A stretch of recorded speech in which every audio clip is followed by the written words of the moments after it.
রঙের কোনো জিনিস পছন্দ করে না এমন মানুষ খুবই কম আছে। আসসালামু আলাইকুম আমার প্রিয় আপু এবং ভাইয়ারা, কেমন আছেন? বরাবরই রঙের জিনিস আমার অনেক বেশি ভালো লাগে এবং রঙের সবচাইতে বেশি ভালো লাগে আমার মাটির জিনিস।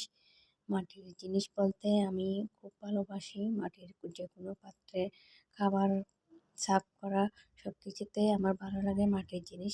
আমি এখানে আড়ং থেকে কিছু মাটির জিনিস এবং অন্যান্য জিনিসপত্র নিলাম। তারপর আমার বাসার পাশের থেকেও আমি কিছুটা মাটির জিনিস নিলাম, এগুলো শেয়ার করব ভিডিও শেষের দিকে।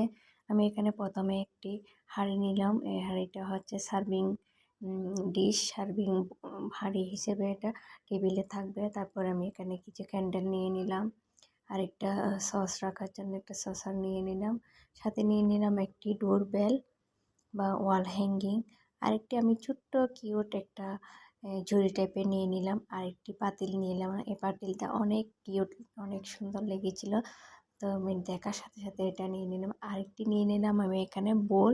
এই বোলে চটপটি, ডাল এগুলো সার্ভ করা যাবে।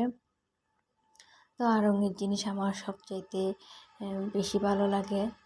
কার কার ভালো লাগে কমেন্টে জানিয়েন।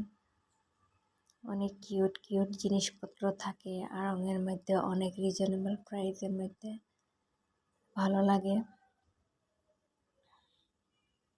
এই ক্যান্ডেলটা আপেল শেপের, অনেক কিউট। রঙে অন্যান্য জিনিসপত্রের তুলনায় মাটির জিনিসপত্রের দাম একটু রিজনেবল প্রাইসের মধ্যেই হয়।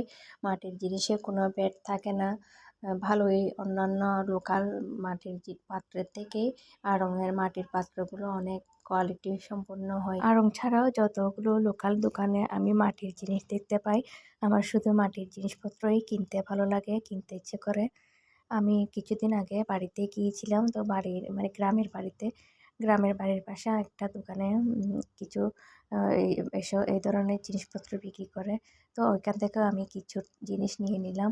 আমি এখানে প্রথমে একটি আর্টিফিশিয়াল একটা লতা পাতা নিয়ে নিলাম, এটা ওরা বড়ই পাতা বলছিল। তারপর এখানে আমি একটা কিউট চায়ের পাতিল নিয়ে নিলাম, চা বা দুধ যে কোনো কিছুই এটাতে রান্না করা যাবে। এটাতে আমি চা বানিয়েছিলাম, এটার ভিডিও আছে আমার পেজে। এখানে একটি নিয়ে নিলাম বাতের পাতিল বা এখানে গরুর মাংস রান্না করা যাবে। তো এই কিউট পাতিলটার জন্য আমি একটা ঢাকনা নিয়ে নিলাম। আমি এখানে আরেকটা ওই রকমই একটি ছোটো পাতিল নিয়ে নিলাম, দুটি একসাথে নিয়ে নিলাম একই প্রাইজের। আরেকটি আমি এখানে নিয়ে নিলাম চিতই পিঠা বানানো যাবে। আমার চিতই পিঠা বানানোর আগে থেকে আছে, তো আমি এটাতে কিছু একটা রান্না করব, রান্না করার জন্যই এগুলো থাকবে। আমার ভিডিওটি যদি ভালো লাগে তাহলে লাইক কমেন্ট শেয়ার দিয়ে পাশে থাকবেন। এই ভিডিওটি কেমন হয়েছে কমেন্টে জানাইয়েন।